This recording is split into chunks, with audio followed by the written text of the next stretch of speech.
Han, Ah. so may nag-comment ulit at nagtatanong, curious siguro siya. Saan mo daw ba nakuha yung sakit mo kasi? Bakit ka nag-dialysis ng almost 6 years? Yung site kong CKD, stage Oo. 5. Mm-mm.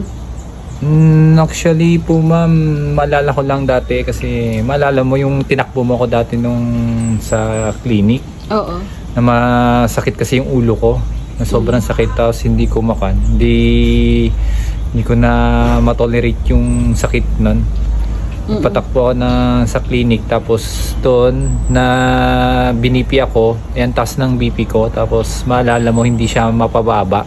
Oo, kahit anong take mo, Anong take kung mga gamot. Tapos noon nagpakuha ako, pinakuhanan ako ng dugo. Tapos yung result is sabi ng doktor, di ba mataas yung creatinine ko, which is nasa 500 na siya.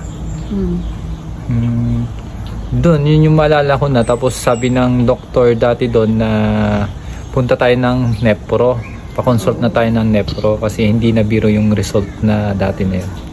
Tapos doon na, nung punta tayo ng Nepro, sinabi doon na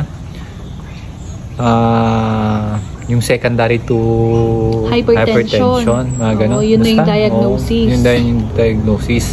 Pero nung in-explain pa, kasi hindi nga ako makapaniwala, tapos in-explain pa ng doktor, which is naman ako daw.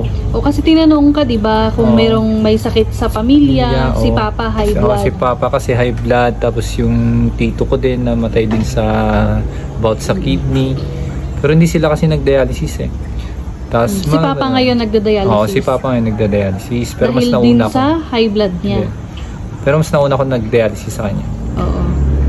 Tapos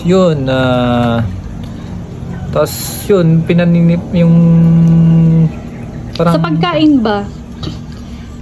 Di ba kunyari, saan mo ba nakuha yung high blood mo? Sa pagkain? Makolesterol ka ba? Sa blood sugar mo? Matatamis? Maalat? Ganon.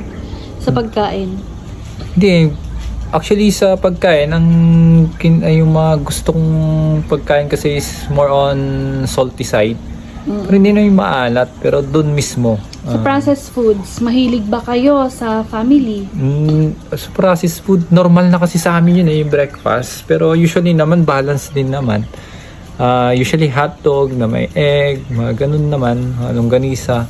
Tapos, minsan din nagko-corn beef, yung mga ganun, mga dilata. Pero ikaw, yung tingin mo, bukod sa namana mo, ano yung nagpa-ano sa'yo? Siguro, bakit na-trigger yung sakit na yan? Hindi naman kasi sa bisyo, kasi hindi naman ako umiinom palagi. Yossi, hindi naman ako nag-yossi lagi dati. Tinikman ko lang. Siguro sa na lang, sa lifestyle ko nung high school sa Kakan. Kasi lagi kasi akong sa mga computer shop. Siguro sa pagpupuyat. Doon na-trigger? Na-trigger. Doon na kasi din sumasakit yung ulo ko.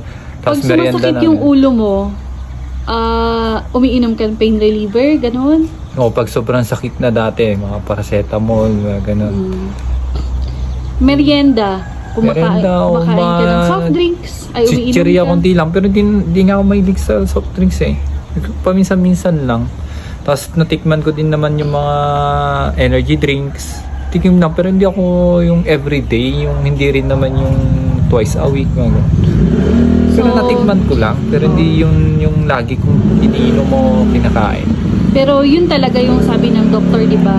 Namana talaga. Yeah.